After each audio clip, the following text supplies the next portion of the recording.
Damn, look at that. Let me see that. Damn, boy. These are the different types of MMA fans. Now, I know this video has been done.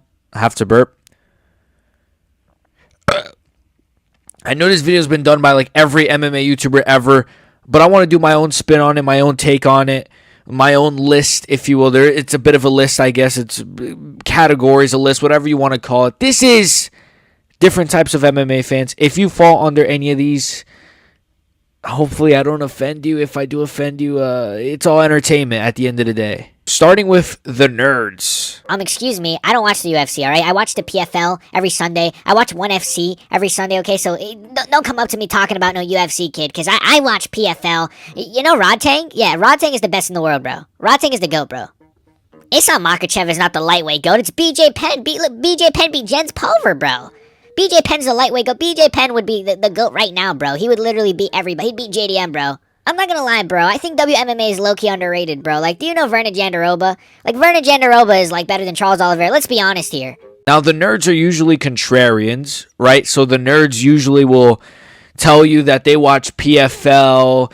You know, they'll say, wait, what? You think Marab is the bantamweight GOAT or not? Patchy Mix, bro? Like, they'll tell you all kinds of stuff. They'll tell you that WMMA is not shit. They'll say, you know what? WMMA, Yasmin Lucindo is actually she's actually like a good prospect. Like Amanda Lemos, her grappling is elite. Like they'll make it seem like they'll just go against the grain most of the time. They're the kinds of people that will tell you that BJ Penn is the GOAT. They're the kinds of people that will tell you, you know, actually, I think I think Curtis Blades is like a top 3 heavyweight of all time, bro. Like, you know what I mean? They're contrarians. You see it with the fans. You see it with certain MMA YouTubers, MMA Joey, certain MMA YouTubers who are a little bit contrarian or have contrarian takes, but it's okay. We're all a little bit contrarian sometimes. So this is not the most harmful category on this list. There's way worse ones, but this is, you know, these guys could be annoying. The actuallys of the MMA fans. Let's just say that. Next, we got the Jocks. Bro, you know if I trained, I'd be a world champion, bro.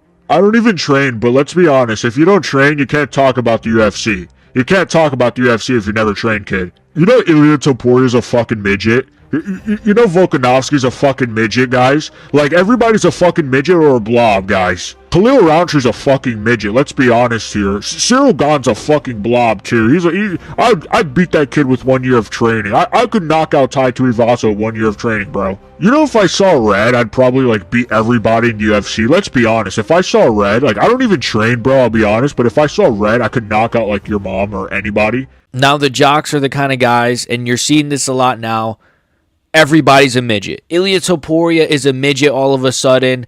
Who's the other short guy? Volkanovski. Wait, I got to burp again.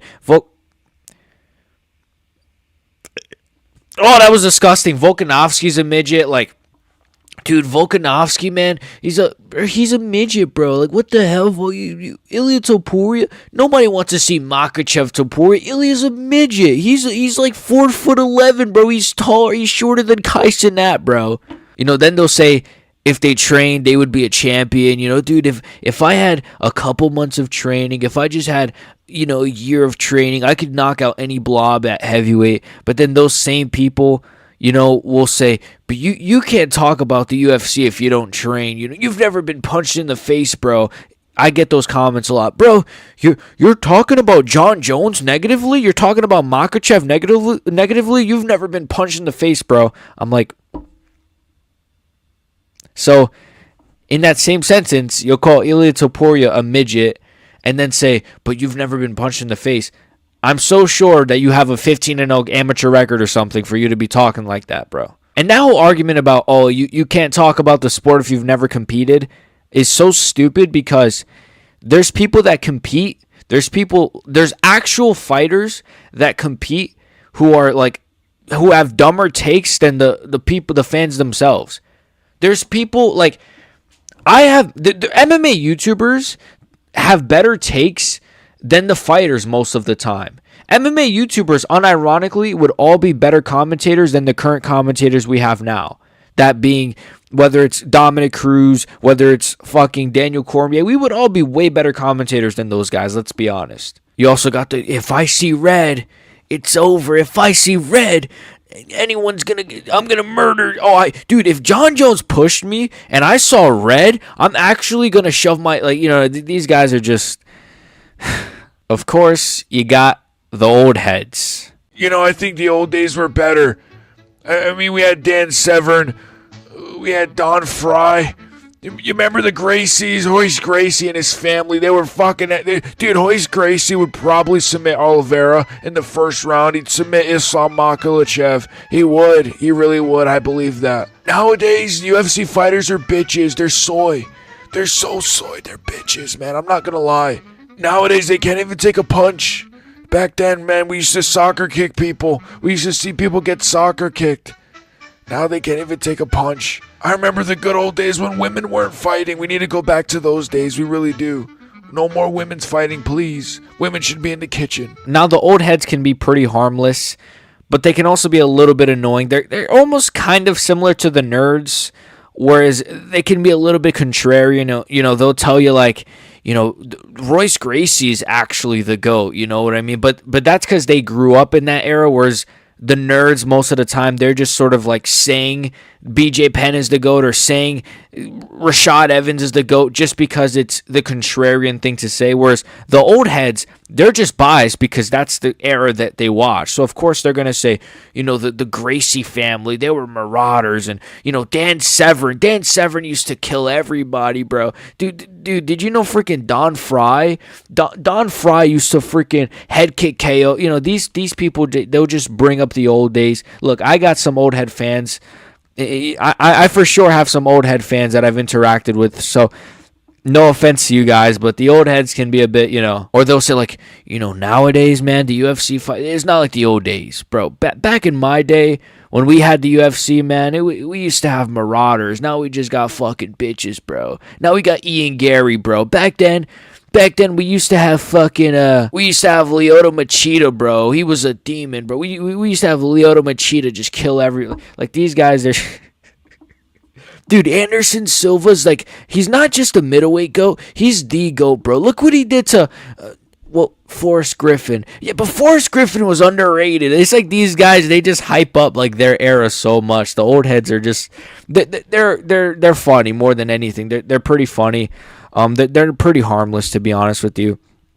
They do hype up the old fighters for sure. And it's so funny because most likely all of us MMA fans now are going to look like old heads in like 15 years when we're like, dude, Volkanovski was the GOAT, bro. And then the young heads, the young heads, I don't know what you would call them, the young heads, I guess, the YNs are going to be like, Volkanovski, dude, I'm over here watching Alex Pereira Jr. That's my favorite fighter. Like, it's going to be funny in a couple of years seeing how the dynamics are going to change. But yeah, the old heads, they're harmless, but you had to include them on this list for sure. Then, of course, you have the casuals. Bro, when's Conor coming back? I've been watching the UFC. I saw, what was the last pay-per-view? Who did Pereira fight? Camille Roundtree. We want Pereira Jones. Who's Bob Aspinall? We don't want Bob Aspinall. We want Pereira versus Jones. We don't care about Bob Aspinall. Please.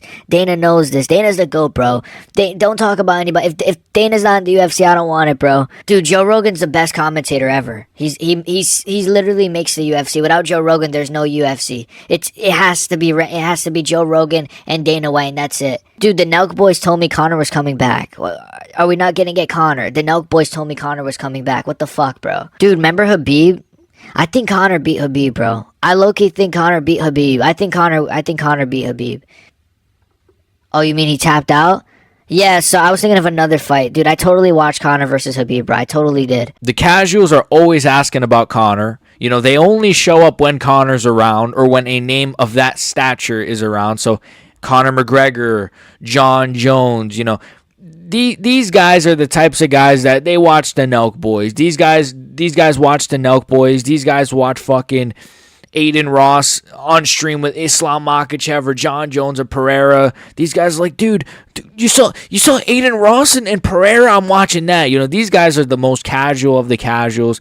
They don't know who Pereira's last 3 opponents are. They don't know who Tom Aspinall is. They'll be like, dude, Bob Aspinall? Nobody cares about Bob Aspinall, let's be honest. These guys don't know the sport. They're just the casuals of the casuals. They're like, dude, Adesanya, is Adesanya still champion, right? Dude, wait, Adesanya, he's still champ, right? Like, they also glaze the shit out of Dana. Like, they'll be like, dude, the UFC won't be the same without Dana, bro. Like, Dana is the GOAT. Like, without the UFC, there is no Dana White. Rogan, too. They'll be like, dude, Rogan's the best commentator. Like, yeah, Rogan is the best commentator. Like, he's so... They glaze, like, Dana, Rogan. Dude, when Dana leaves the UFC, I'm not watching. Like, I know I only watch once a year. I know I only watch, like, twice a year, bro. But when Dana leaves, I'm going to stop watching forever, bro. You're never going to see me again. Like, these guys are just... They're the most casual of the casuals. I mean, they are literally the casuals. Then you have the Gooners. I'm not doing a skip for this one. Look, the Gooners are the... I'm not going to try to reenact what a Gooner would act like watching MMA. But this is self-explanatory. These are the guys that... Sort of like the nerds, they hype up WMMA, but not because they think it's underrated or because, dude, Tracy Cortez's leg kicks are so good. No, they hype up WMMA because, yeah, exactly. Let's move on to the next one. Spent too much time gooning this camp? Well, finally, we got the gamblers. Come on, bro. Please win. Please, my parlay. Please, my parlay. Don't tap. Don't tap, bro. Please, no. My parlay. My parlay would be broke. I bet my whole house on this fight. Fuck. My fucking parlay, man. Come on, man. I bet $1,000 on you, Gilbert Burns. How the fuck do you... These are the guys that watch for their fucking parlays. My parlay, bro. My parlay. They usually always bet on, like, the least obvious. They'll be like... Dude, I'm betting 50 grand on Diego Lopez first round KO, bro. They always bet the dumbest shit. You know, they'll be like, dude, you know what? I think I'm gonna bet O'Malley by a let's go first minute KO. First minute KO. I'm betting 100 grand, bro. If I lose this bet, my wife is gonna leave me, so he better win. And then he gets fucking like 50-45 decision, and then they're on the verge of suicide. They're just like sitting at the edge of the fucking, I don't even, what's like a bridge? Fucking, isn't there like a bridge in like San Francisco? The bridge of San Francisco. They're like sitting at the edge, just like contemplating their life. It's like, bro, maybe if you stopped fucking gambling, like these guys literally only watch the sport, only watch the UFC just to gamble. Like they're like normal fans, you know, nothing against people who gamble, right? Because I've have viewers who come into my chat like, dude, like my parlay, bro, you know, so much, again, this is all entertainment, right? And much respect to everybody, but you know, these are the guys sometimes where it's like they don't even like watch the fights. Like they'll watch the fights, but they don't watch the way we watch it, where it's just like, oh, look at that leg kick, look at that, look at the way he sets up that left hook, look at the way the outside foot position. They're watching it like at the edge of their seat, like hoping the guy that they bet however many grand on is gonna get that first round KO. So they watch it much more different. There's much more emotion, I guess, that they have invested, which might make it fun. You know, might make it fun. So yeah, is gambling bad? I don't know. I don't really care, but that was pretty much it. So overall, those are different types of MMA fans. I appreciate you guys for watching this video. Make sure you guys like and sub. Become a member in the description. This was something that I thought would be pretty cool to do, since literally the UFC is pretty dead right now. Like, you know, I go to my channel and I go to like my subscriptions. It's like everybody's just not uploaded in a while. So it's, excuse me, I've been burping like crazy this video. It's just been a little bit of a roller coaster, sadly. And right now we're at the bottom of the roller coaster. But hopefully 316 we can go back up. So see you guys. Peace.